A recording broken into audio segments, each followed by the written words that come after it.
Hey, hey, hey, you know what time it is. Gotcha. Get into it, y'all. Get into it. Hi, lovelies. How's it going?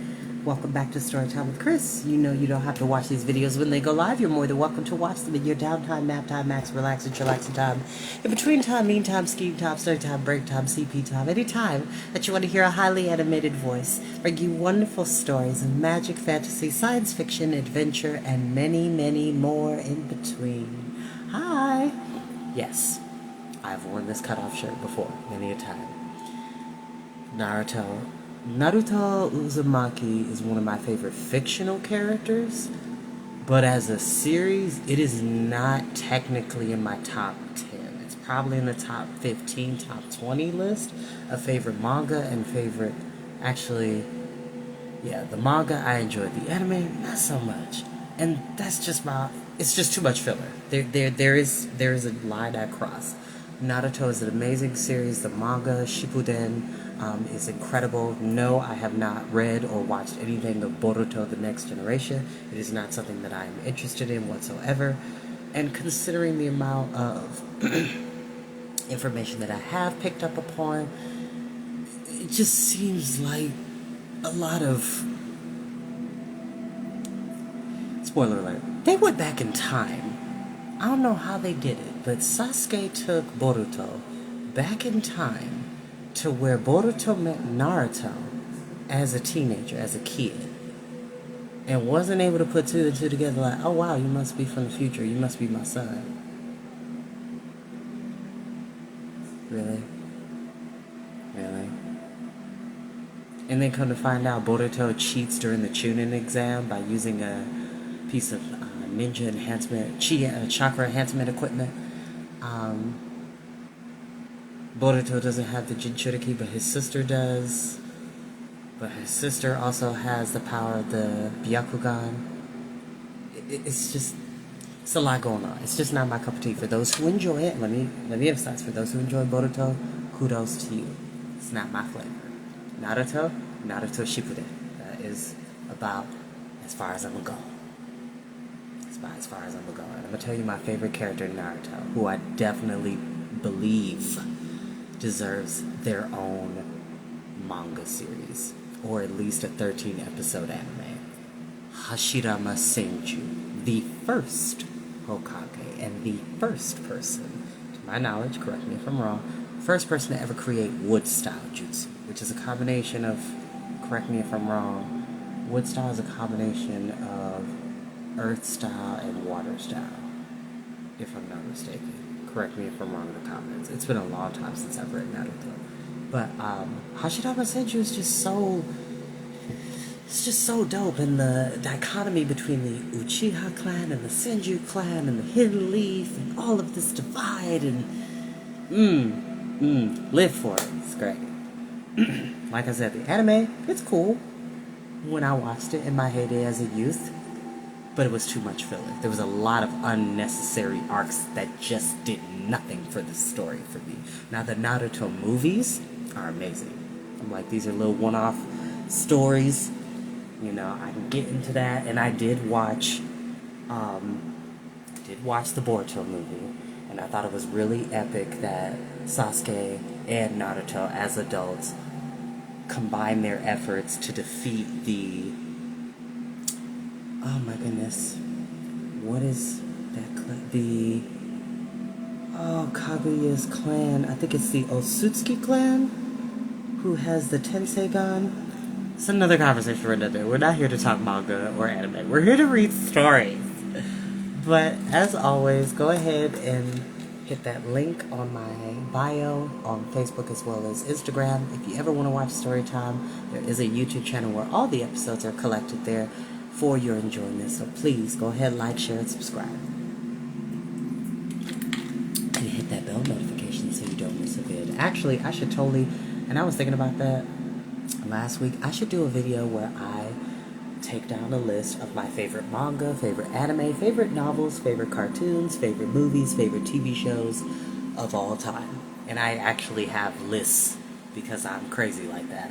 I actually have lists already written of this stuff, so I would love to share and explain why those specific things are my favorites. And of course, as life goes on, newer projects get added onto the list because I'm always like seeking out, things that pique my interest and whatnot. Like, for example, I would say that Bell by Mamoru Hoshida, the creator of Your Name and Suzume, Bell is one of my favorite movies of all time for a lot of different reasons. But we'll talk about that another time. Let's go ahead and get to the readout. Lions and tigers and bears, or in this case, just lions. Oh my! Because Baudelaire's about to see if they can figure out how is it that Madame Lulu is figuring out their location.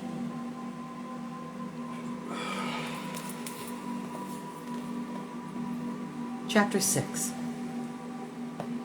There are many difficult things in this world to hide, but a secret is not one of them. It is difficult to hide an airplane, for instance, because you generally need to find a deep hole in an enormous haystack and sneak the airplane inside in the middle of the night. But it is easy to hide a secret about an airplane because you merely write it on a tiny piece of paper and tape it to the bottom of your mattress anytime you are at home. It is difficult to hide a symphony orchestra because you usually need to rent a soundproof room and borrow as many sleeping bags as you can find. But it is easy to hide a secret about a symphony orchestra because you can merely whisper it into the ear of a trustworthy friend or music critic. And it is difficult to hide yourself because you sometimes need to stuff yourself into the trunk of an automobile or concoct a disguise out of whatever you can find. But it is easy to hide a secret about yourself because you can merely type it into a book and hope it falls into the right hands. My dear sister, if you are reading this, I am still alive and heading north to try to find you. Had the Baudelaire orphans been looking for an airplane as they stepped inside Madame Lulu's fortune-telling tent, they would have known to look for the tip of a wing sticking out from under an enormous black tablecloth decorated with shiny silver stars which hung over a table in the center of the tent. Had they been looking for a symphony orchestra, they would have known to listen for the sound of someone coughing or bumping against an oboe, as they hid in the corners of the tent, which are covered in heavy curtains. But the children were not looking for methods of air travel or professional musicians. They were looking for secrets. And the tent was so big that they could scarcely knew where to begin looking.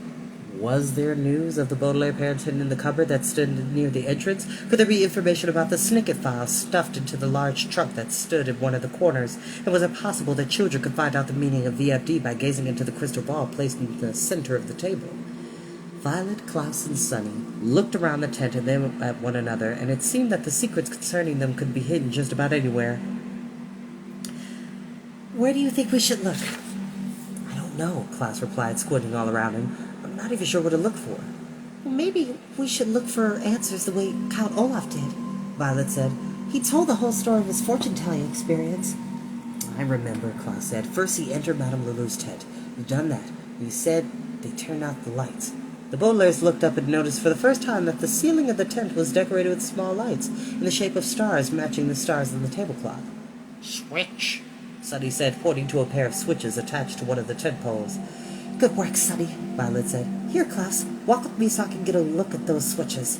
The two older Baudelaires walked freakishly over to the pole, but when they reached the switches, Violet frowned and shook her head. What's wrong? Klaus asked. I wish I had a ribbon. Excuse me, Violet said. To tie up my hair. It's hard to think seriously with my powdery hair getting in my eyes. My hair ribbon is somewhere at Heimlich. Her voice trailed off. Klaus saw that she had reached her hand into the pocket of Count Olaf's pants and was drawing out a ribbon that looked just like the one she usually wore. Yours, Sunny said. It is mine, Violet said, looking at it closely. Count Olaf must have kept it when he was preparing me for surgery and left it in his pocket. I'm glad you got it back, Klaus said with a slight shudder. I don't like to think about Olaf getting his filthy hands on our possessions. Do you need some help tying your hair up? It might be difficult using only one hand, and I don't think you should take your other one out from under the shirt. We don't want to mess up our disguise. I think I can manage it with one hand, Violet said. Ah, there we go. I feel less like a freak and more like Vida Baudelaire with my hair up like this. Now let's see. Both these switches are attached to wires that run up to the top of the tent. One of them obviously controls the lights. What does the other one do? The Baudelaires looked up again and saw something else attached to the ceiling of the tent. Between the stars was a small round mirror hanging from a piece of metal which held it at an odd angle. Attached to the metal was a long strip of rubber which led to a large knot of wires and gears, which in turn was attached to some more mirrors arranged in a sort of wheel. "What?" Sonny asked. "I don't know," Klaus said. "It sure doesn't look like anything I've read about." "It's an invention of some sort," Violet said, studying it carefully. She began to point to different parts of the strange device, but it was as if she was talking to herself instead of her siblings. "That piece of rubber looks like a fan belt, which transmits torque from an automatic engine in order to help cool the radiator. But why would you want to... Oh, I see. It moves those other mirrors around, which... By how would... Wait a minute. Klaus, see that small hole in the upper corner of the tent?" "Not without my glasses," Klaus said. "Well, there's a rip up there," Violet said. "What direction are we facing, if we face that small hole?" "Let me think for a moment," Klaus said. "Last night the sun was setting as we got out of the car." "You're right," Sonny said, which meant, "I remember the famous hinterland sunset." "The car is over there," Klaus said, turning around and dragging his older sister with him. "So that way is west, and the rip in the tent faces east." "East," Violet said with a smile. "The direction of the sunrise." "That's right," Klaus said, "but what does that have to do with anything?" Violet said nothing, just stood and smiled at her siblings, and Klaus and Sonny smiled back. Even with the fake scars penciled on her face, Violet was smiling in a way the other Baudelaires recognized at once. It was the smile that appeared when Violet had figured out a difficult problem. Usually having to do with an invention of some sort, she had smiled this way when the siblings were in jail, and she figured out how a pitcher of water could help break them out.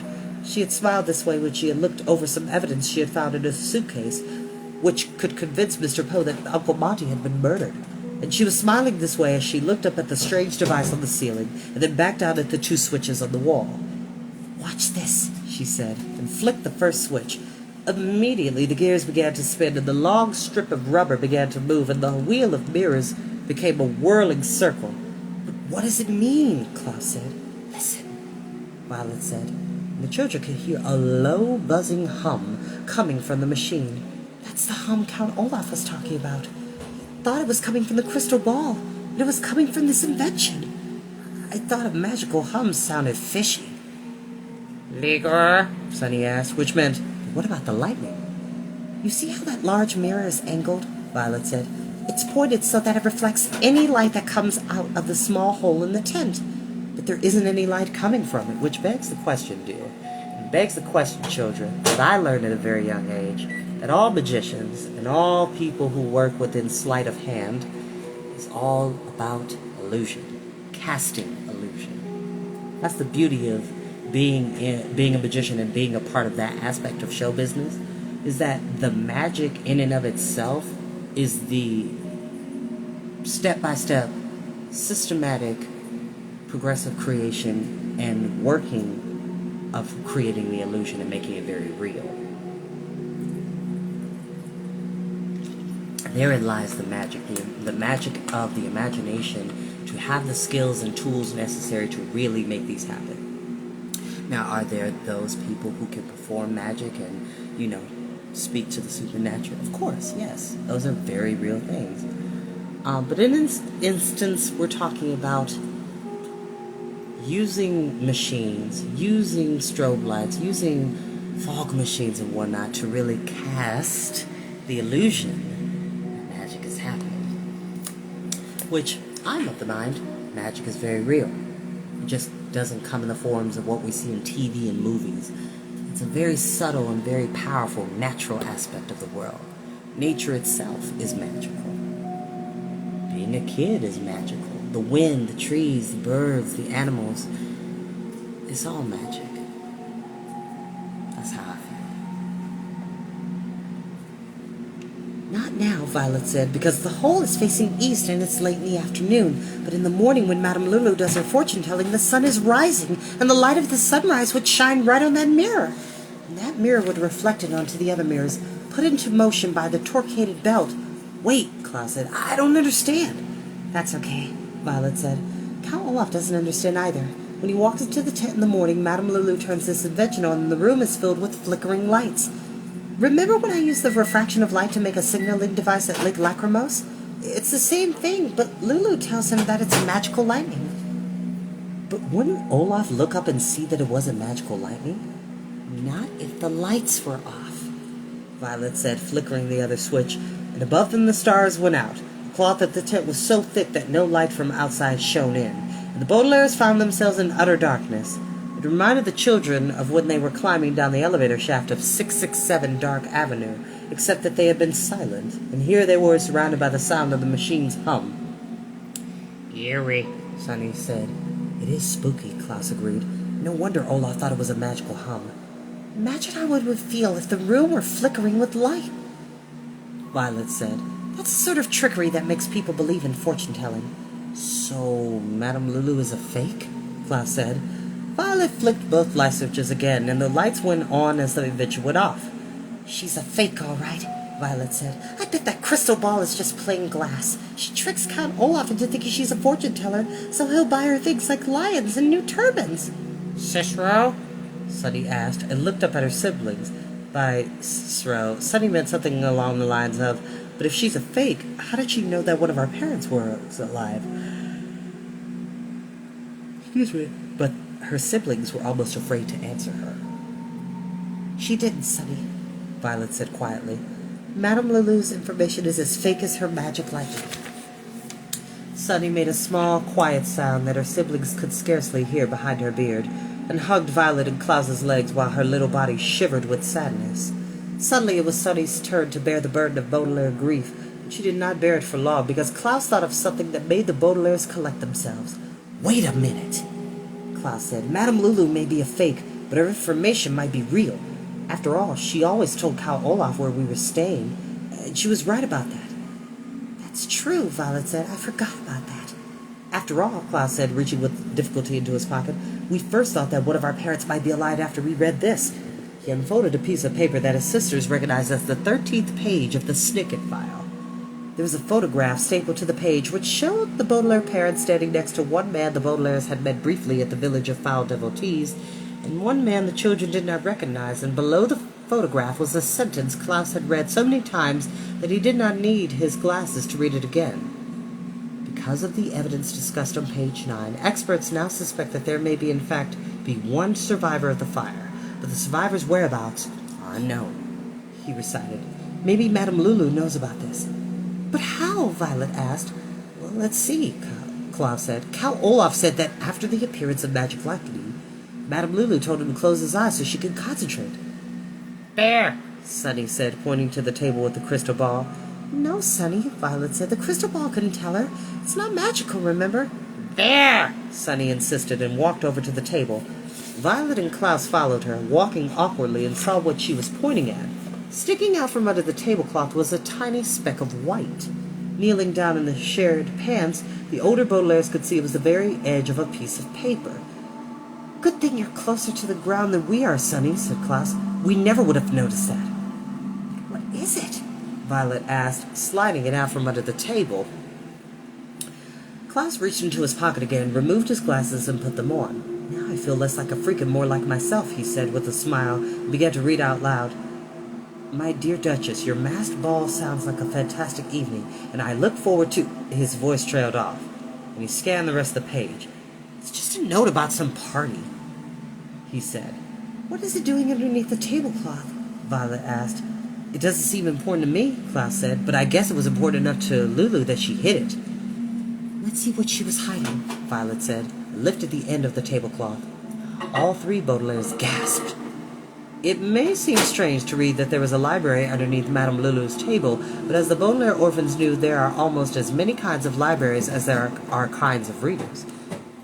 The children had encountered a private library at the home of Justice Strauss, who they missed very much, and a scientific library at the home of Uncle Monty, who they would never see again, and they had seen an academic library of Prufrock Preparatory School and a library at Lucky Smell's lumber mill that was understocked, a word which here means empty except for 3 books. There are public libraries and medical libraries, secret libraries and forbidden libraries, libraries of records and libraries of auction catalogs, and there are archival libraries, which is a fancy term for a collection of files and documents rather than books. Archival libraries are usually found in universities, museums, or other quiet places, such as underneath a table. Where people can go and examine whatever papers they like in order to find the information they need. The Baudelaire orphans gazed at the enormous piles of papers that were stuffed underneath the table and realized that Madame Lulu had an archival library that just might contain the information they were looking for.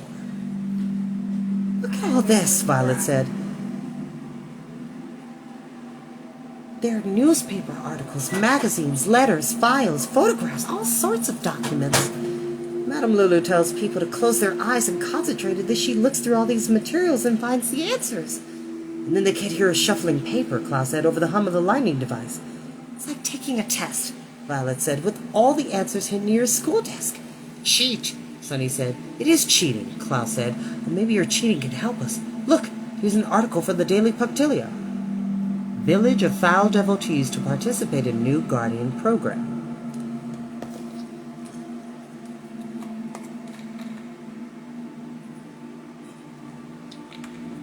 And don't mind the background noise, y'all. I have a wonderful visitor who is doing other things. But let's go ahead and get into the story. Because we're about to come upon one of my favorite words. I'll tell you when. "The Council of Elders announced yesterday that they would care for the troublesome Baudelaire orphans," Klaus read, "as part of the city government's new program inspired by the aphorism, 'It takes a village to raise a child.'" "That's how Count Olaf found us," Violet said. "Madame Lulu pretended that the crystal ball told her where we were, and she just read it in the newspaper." Klaus flipped through a pile of paper until he saw his own name on a list. "Look," he said, "it's a list of new students at Prufrock Preparatory School. Somehow Madame Lulu got a hold of it and passed on the information to Olaf." "Ash," Sunny said, showing a photograph to her siblings. Violet and Klaus looked at it and saw their sister was right. The youngest Baudelaire had found a small, blurry photograph of 3 Baudelaires sitting on the edge of Damocles' dock, where they had arrived for their stay with Aunt Josephine. In the background, they could see Mr. Poe reaching his hand out to call for a taxi, while Violet stared glumly into a paper sack. "Those are the peppermints Mr. Poe gave us," Violet said quietly. "I'd almost forgotten about those." "But who took this?" Klaus asked. "Who was watching us that day?" "Back," Sunny said, and turned the photograph over. On the back, someone had written something in messy handwriting the children could scarcely read. "I think it says, 'This might be hopeful,'" Klaus said. "Or helpful," Violet said. "This might be helpful, and it's signed with one initial. I think it's an R or maybe a K, but who would want a photograph of us?" "It gives me shivers to think someone took our picture when we didn't know it," Klaus said. "That means someone could be taking our photograph at any moment." The Baudelaires looked around hurriedly, but could see no photographer lurking in the tent. "Let's calm down," Violet said. "Remember the time we watched a scary movie when our parents were out for the evening? We were jumpy for the rest of the night. Every time we heard a noise, we thought vampires were breaking into the house to take us away." "Maybe somebody was breaking into the house to take us away," Klaus said, and pointed to the photograph. "Sometimes things could go on right in front of your nose, but you don't know about them." "Heebie-jeebies," Sunny said, which meant something like, "Let's get out of here. I'm really getting the creeps." "Me too," Violet said. "Let's take all these documents with us. Maybe we could find some place to look through them and find the information we want." "We can't take away these papers with us," Klaus said. "There are stacks and stacks. It would be like checking out every single book in the library just to find the one you wanted to read." "We'll stuff our pockets," Violet said. "My pockets are already stuffed," Klaus said. "I have page 13 of the stick file and all the fragments from the Quagmire's notebooks. I can't get rid of those. But I don't have room for anything else. It's as if all the world's secrets are here on paper, but which secrets do we take with us?" "Maybe we can look through it quickly, right here," Violet said. "And take anything that has our names on it." "That's not the best method of research," Klaus said, "and I guess it will have to do. Here, help me lift the tablecloth so we can see everything better." Violet and Klaus began to lift the tablecloth together, but it was quite difficult to do in their disguise. Like eating an ear of corn, lifting the tablecloth while sharing a shirt was trickier than it looked, and the tablecloth slid back and forth as the older Baudelaires struggled with it. As I'm sure you know, if you slide a tablecloth back and forth, the things sitting on the tablecloth will slide too, and Madame Lulu's crystal ball began to slide closer and closer to the edge of the table. "Mishap," Sunny said. "Sunny's right," Violet said. "Let's be careful." "Right," Klaus said, "so we don't Klaus did not get to finish his sentence. But what he and his sisters did not want, because with a dull thunk and a loud clattering crash, his sentence was finished for him. One of the most troubling things in life is that what you do or do not want has very little to do with what does or does not happen. You might want to become the sort of author who works calmly at home, for example, but something could happen that would lead you to become the sort of author who works frantically in the homes of other people, often without their knowledge. You might want to marry someone you love very much, but something could happen that would prevent the two of you from ever seeing one another again. You might want to find something important about your parents, but something could happen that would mean you wouldn't find out for some time. And you might want at a particular moment for a crystal ball not to fall off a table and shatter into 1,000 pieces. And even if it happened that the crystal ball did shatter, you might want the sound not to attract anyone's attention. But the sad truth is that the truth is sad, and that what you want does not matter. A series of unfortunate events can happen to anyone, Title Drop, no matter what they want, and even though the three children did not want the flap of the fortune-telling tent to open, and they did not want Madame Lulu to step inside as the carnival turned to evening at Caligari Carnival, something happened to the Baudelaire orphans that they did not want at all. And that is where we will end for today. I thank you all so very much for watching, and as always, please go and enjoy yourself, be good to yourself, be kind to others, and take some time to be kinder to yourself. I'll see you next time, y'all.